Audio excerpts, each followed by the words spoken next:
Hello दोस्तों, मैं हूं आपका दोस्त अमित और वीडियो में हम बात करने वाले हैं कोटक महिंद्रा बैंक के बारे में। Q2 के अपडेट हमें देखने को मिले हैं और जो Q2 के अपडेट आए हैं फाइनेंशियल ईयर 26 के HDFC बैंक से बेहतर हमें देखने को मिले हैं, क्योंकि HDFC बैंक की अगर आप लोन बुक ग्रोथ हो या फिर डिपॉजिट ग्रोथ हो ईयरली बेसिस पे देखेंगे तो कोटक महिंद्रा बैंक की ग्रोथ ज़्यादा बेहतर आपको देखने को मिलेगी।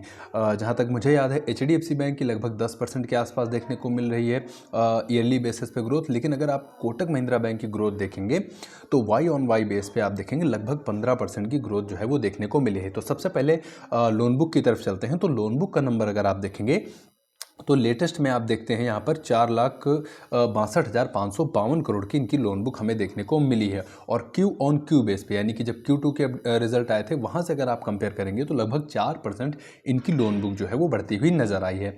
लेकिन साल दर साल अगर आप कंपेयर करते हैं नंबर्स को तो लगभग 16% की ग्रोथ यहाँ पर बढ़ती हुई नज़र आई है। एक साल पहले यानी सितंबर 24 की अगर हम बात करते हैं तो लगभग 3,99,522 करोड़ की इनकी लोन बुक हमें देखने को मिल रही है। तो इस तरह से आप देखेंगे ईयरली बेसिस पे ग्रोथ ज़्यादा बेहतर देखने को मिल रही है। डिपॉजिट की बात कर लेते हैं तो पहले टोटल डिपॉजिट का नंबर हम देखते हैं। तो टोटल डिपॉजिट जो बैंक के पास हमें देखने को मिले हैं 5,28,776 करोड़ के डिपॉजिट, माफ़ कीजिएगा, देखने को मिले हैं। और ये डिपॉजिट ग्रोथ अगर आप देखेंगे लगभग 14.5% जो है साल दर साल आपको बढ़ते हुए नजर आ रहे हैं।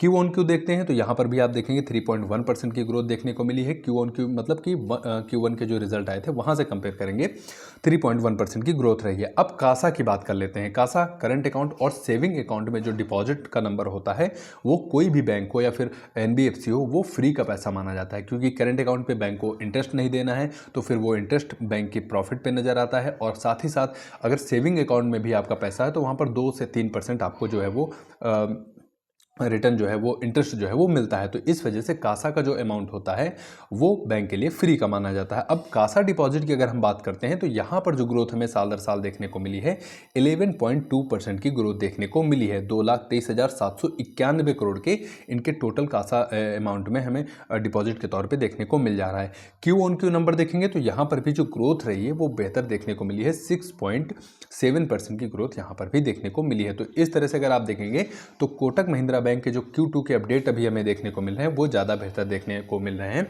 HDFC बैंक के। बाकी Q2 के जैसे जैसे और भी नंबर आएंगे, इनका जो प्रॉफिट कितना रहा है, नेट इंटरेस्ट मार्जिन क्या देखने को मिला है, साथ ही साथ इनका NPA, ये सब जब Q2 के रिजल्ट आएंगे तभी हमें डिटेल में बाकी सारी चीज़ें जो है वो पता चलने वाली हैं, जिसके लिए आपको चैनल को जरूर सब्सक्राइब करके रखना होगा। वीडियो अगर आपको पसंद आया हो तो लाइक करिए, शेयर करिए, कमेंट बॉक्स में आप अपना सुझाव बताइए। साथ ही साथ चैनल को सब्सक्राइब करना बिल्कुल मत भूलिएगा। आपके कीमती समय के लिए आपका बहुत बहुत धन्यवाद।